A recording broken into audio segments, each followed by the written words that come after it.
Study with Mohit welcomes you.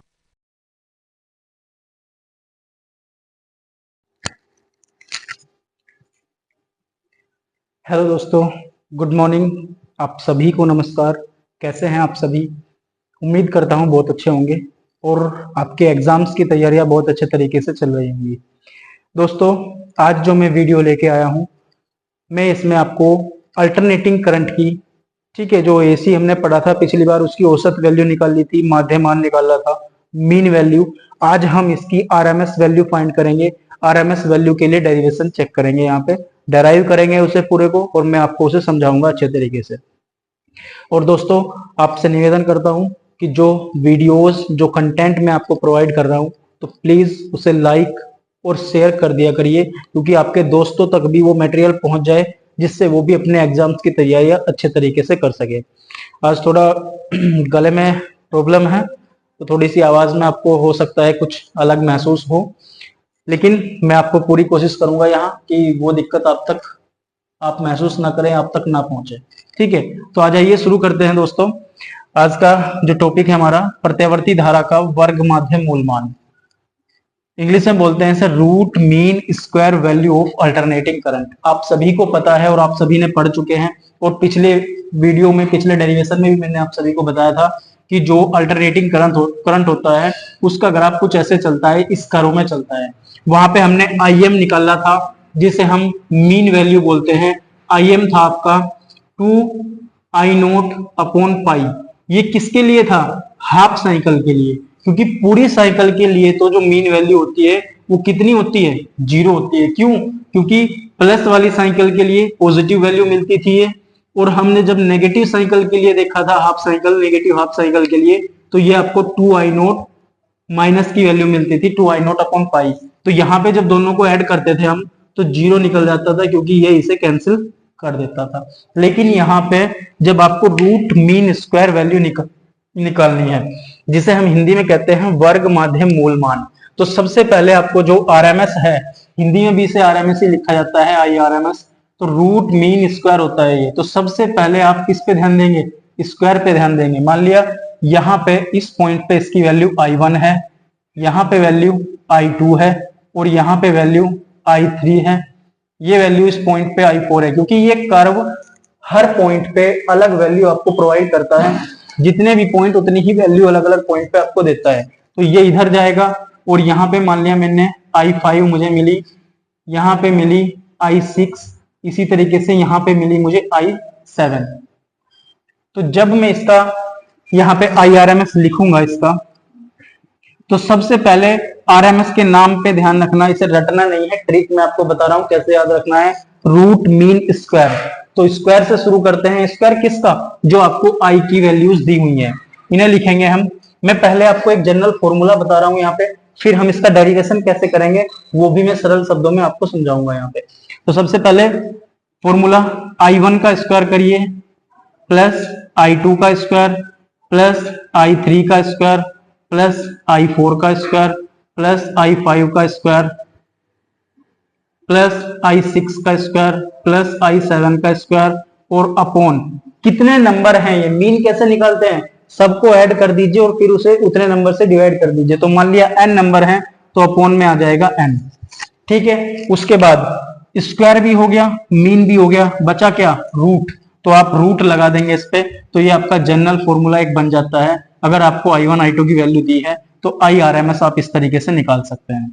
लेकिन एक इसका जनरल जो दूसरा फॉर्मूला होता है, जिसे हम यहाँ पे डेराइव करेंगे, वो देखिए कैसे निकालते हैं। सबसे पहले ये रूट है, इस रूट को इधर ले जाऊं तो मैं यहां लिखूंगा I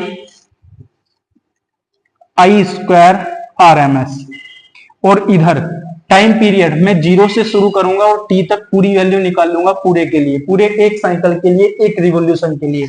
तो ये 1 क्या आ जाएगा? कैपिटल T, और इंटीग्रेशन लेंगे हम, कहां से कहां तक निकाल रहे हैं वैल्यू? 0 से t तक, और किसकी? I स्क्वायर की, क्योंकि उसमें रूट मीन स्क्वायर वैल्यू है ये, तो ये हो जाएगा I स्क्वायर dt। दोस्तों, आपने पिछले लेक्चर में जब हमने पढ़ा था IM की वैल्यू निकालनी थी, तो मैंने लिया था 0 से t हाफ, 1/t, और यहां किया था IDT। ये I मीन की वैल्यू थी किसके लिए? सिर्फ इतनी साइकिल के लिए, हाफ साइकिल के लिए। क्यों? क्योंकि वहां पे हाफ पॉजिटिव था, हाफ नेगेटिव है, नेगेटिव था वहां पे। तो क्या होगा, पॉजिटिव अलग निकाल ली, नेगेटिव अलग निकाल ली, दोनों आपस में कैंसिल कर देंगे तो बचेगा क्या, जीरो। तो पूरे साइकिल के लिए IM जो हमें मिलती थी वो जीरो मिलती थी, लेकिन यहाँ पे ऐसा क्यों नहीं है, हाफ के लिए क्यों नहीं निकाल रहे हम?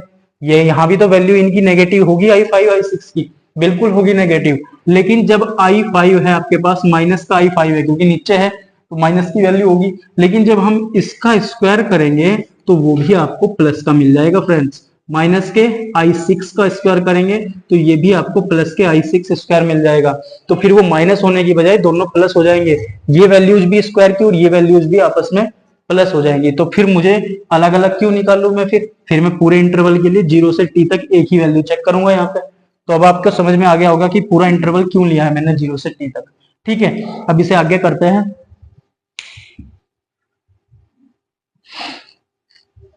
देखिए यहाँ पे आप सभी को पता है कि I की वैल्यू क्या होती है, I note sine omega T, ये वैल्यू आपके पास होती है।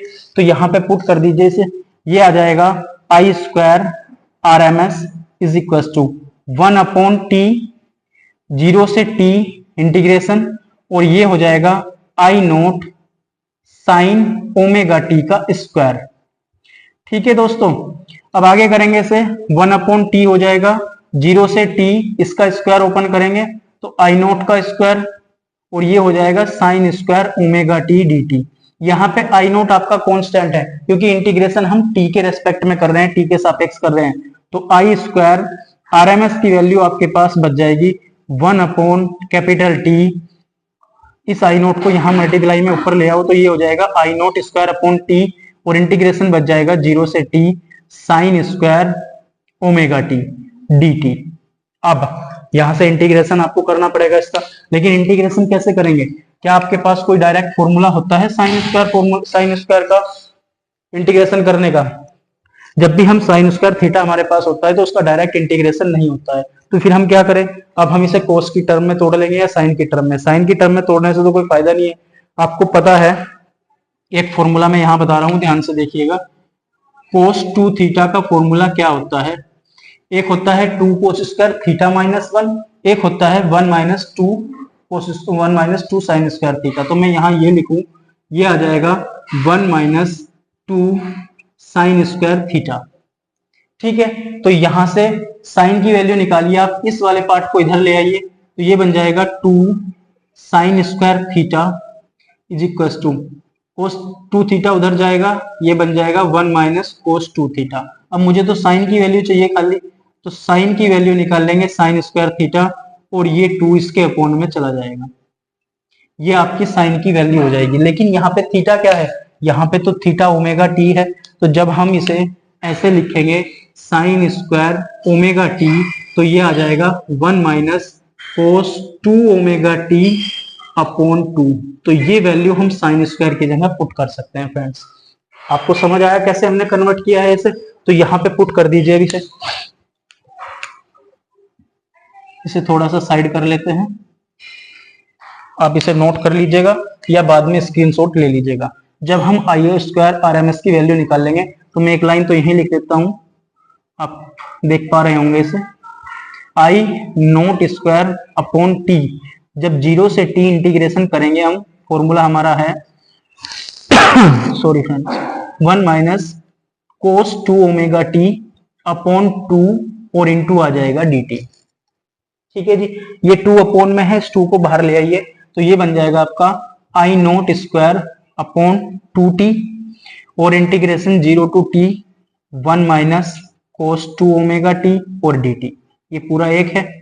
तो अब जैसे इसका इंटीग्रेशन करेंगे हम, सेपरेट हो जाएगा इंटीग्रेशन, क्यों? क्योंकि जैसे हम x की मल्टीप्लाई अगर a प्लस 2 में हमें करना है तो x की पहले a में करेंगे, इसी तरह x की 2 में करेंगे। लेकिन जब यहाँ इंटीग्रेशन हो तो इंटीग्रेशन भी ऐसे ही डिवाइड हो जाता है, या आधे का एक और अलग का एक। तो यहाँ पे करेंगे हम इसका I nought square 2t integration 0 to t किसका 1 dt माइनस, ये पूरा एक ब्रैकेट में है क्योंकि ये पूरा बाहर है इससे, और 0 to t cos 2 omega t dt, ये आपका पूरा एक आ जाएगा। ठीक है, जैसे ही आप 1 का इंटीग्रेशन करते हैं तो ये आपका t मिल जाएगा आपको। और अगर आपने नहीं पढ़ा है अभी इंटीग्रेशन तो ये ध्यान रखिएगा, जब भी 1 dt करते हैं और जिसके रेस्पेक्ट में हमने किया है तो हमें वही मिल जाएगा। अगर x के रेस्पेक्ट में करते dx तो x मिल जाता, dt करते तो t मिला है हमें, ठीक है। कैपिटल टी, तो ये सॉरी स्मॉल टी ही रहेगा। तो यहां पे रख दो, ब्रैकेट में रखो और ये बन जाएगा स्मॉल टी और इसकी लिमिट मिल जाएगी हमें 0 से t। इसका तो काम हो गया खत्म। अब ये पूरा इंटीग्रेशन 0 होता है दोस्तों। कैसे होता है? आप इसे डायरेक्ट 0 भी पुट कर सकते हैं, और नहीं तो मैं अभी आपको बताता हूं कैसे। हम इसका इंटीग्रेशन करेंगे, कोस थीटा का इंटीग्रेशन क्या होता है? माइनस के साइन थीटा। तो इसका इंटीग्रेशन करो तो माइनस तो है ही बाहर, एक माइनस ये आएगा तो ये तो प्लस हो जाएगा, यहाँ ये हो जाएगा साइन 2 ओमेगा टी, क्योंकि थीटा हमारा 2 ओमेगा टी है पूरा। और जब इस 2 ओमेगा टी का इंटीग्रेशन करेंगे तो 2 ओमेगा इसके अपोन में आ जाएगा, ठीक है दोस्तों। और लिमिट, इसकी भी लिमिट कहां से कहां तक है? 0 से t तक। आप इसका स्क्रीनशॉट ले लीजिए, फिर मैं नेक्स्ट आपको कराता हूं। मैं साइड हो जाता हूं, स्क्रीनशॉट लीजिए फटाक से, फिर चलते हैं next.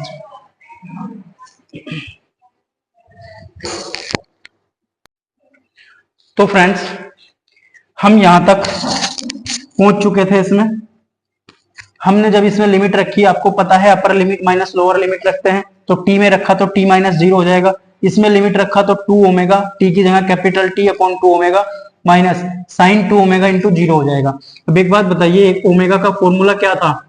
2 pi upon capital T। जरा इसे यहां पुट कर दीजिए, ये आ जाएगा आई नोट स्क्वायर अपॉन 2t। ये तो खाली t ही बच जाएगा, प्लस जब यहां हम ओमेगा की वैल्यू पुट करेंगे sine 2 into 2 pi upon T और इंटू टी, इस टी से ये टी कैंसिल हो जाएगा और पूरा अपॉन में 2 ओमेगा, और माइनस ये क्या बचेगा? साइन 0 हो जाएगा पूरा 2 ओमेगा। क्यों हो जाएगा साइन 0? क्योंकि 2 ओमेगा की जब 0 में मल्टीप्लाई करेंगे हम, ठीक है। अब next I note square upon 2t, ये तो खाली t ही रहेगा, प्लस ये कितना बचा? Sine 4 pi upon 2 omega minus sine 0 upon 2 omega. अब एक बात बताइए दोस्तों, सभी को पता होगा साइन 0 कितना होता है? 0 होता है। साइन पाई 0, साइन 2 पाई 0, साइन 3 पाई 0। अगर मैं कहूं साइन 0 0 होता है और साइन n पाई वो भी आपका 0 होता है, यानी कि जगह 1 2 3 कितने भी आप रखिए। लेकिन अगर आपको sine pi by 2, sine 3 pi by 2, sine 5 pi by 2, pi by 2 पे वैल्यू आपको 1 मिलती है साइन की, तो यहाँ पे ये भी 0 हो जाएगा और ये भी 0 हो जाएगा। इसीलिए मैंने शुरुआत में कहा था कि आप इसे 0 पुट कर सकते हैं। तो यहाँ बचा क्या? फिर खाली बचा आई नोट स्क्वायर अपॉन 2t और इंटू टी। इस t से ये t कैंसिल हो जाएगा और ये वैल्यू किसकी निकाल रहे हैं हम? I square R M S की।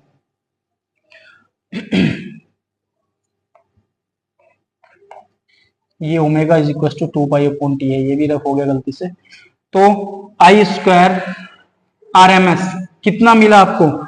आई नोट स्क्वायर अपॉन 2, लेकिन जब हम स्क्वायर हटाएंगे आई आर एम एस हो जाएगा आपका आई नोट अपॉन रूट 2, और यही आपकी आई आर एम एस का फॉर्मूला है, यही आपकी वैल्यू है, और इसे आपको ध्यान रखना है, ठीक है।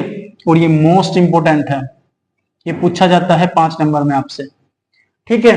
तो अब इस आई नोट 1 अपॉन रूट 2 को कैसे लिख सकते हैं भाई? आई आर एम एस लिख सकते हैं 0.707 इंटू आई नोट, ये आपकी इसकी वैल्यू हो जाएगी। लेकिन अगर कोई v की बात करे, वी आर एम एस की, तो वी आर एम एस हो जाएगा आपका वी नोट अपॉन रूट 2, या इसे भी लिख सकते हैं V R M S is equal to 0.707 into V nought. इसी तरीके से हम डेरिवेशन इसका कर सकते हैं, ये रूट 2 है नीचे, ठीक है। वी नोट में अगर आपको नहीं आता है, आई की वैल्यू जनरली आपसे पूछता है, लेकिन बाई चांस अगर बहुत ही रेयर केस में वी का पूछ लिया उसने वोल्टेज का, तो सिर्फ आप आई को आई आर एम एस को वी आर एम एस से रिप्लेस कर देंगे और आई नोट को वी नोट से रिप्लेस कर देंगे पूरे डेरिवेशन में, डेरिवेशन सेम रहेगा आपका, ठीक है। तो ये वैल्यू आपको याद भी रखनी है, आई नोट अपॉन रूट 2 0.707 आई नोट, और इसी तरह 0.707 वी नोट। और आई एम की बात करें तो आई एम हमने पढ़ा था उस दिन, ये होता है 2 आई नोट अपॉन पाई, या इसे लिख सकते हैं हम 0.637 आई नोट। और अगर वीएम की बात करें 0.637 वी नोट। ये आई एम और वी एम क्या है, ये मीन वैल्यू है इनकी, माध्यमान, जो हमने पिछले डेरिवेशन में निकाला था। आप देख सकते हैं मेरे चैनल पे पूरी फिजिक्स के जो 51 मोस्ट इंपोर्टेंट टॉपिक है उनकी प्लेलिस्ट के अकॉर्डिंग ही मैं जो डेरिवेशन है आपको करा रहा हूँ। तो इसका आप स्क्रीनशॉट ले लीजिए। इसी के साथ आपका डेरिवेशन पूरा होता है। दोस्तों वीडियो को लाइक, शेयर और चैनल को सब्सक्राइब जरूर करिएगा। इसी के साथ मैं मोहित चौधरी आप सभी से विदा लेता हूँ। Thank you so much. और नेक्स्ट डेरिवेशन में फिर से आपसे मुलाकात होगी। तब तक tata, bye bye, good night, bye. ठीक है, और वीडियो को लाइक, शेयर और चैनल को सब्सक्राइब जरूर करिएगा। थैंक यू फॉर वॉचिंग दोस्तों, कीप वॉचिंग।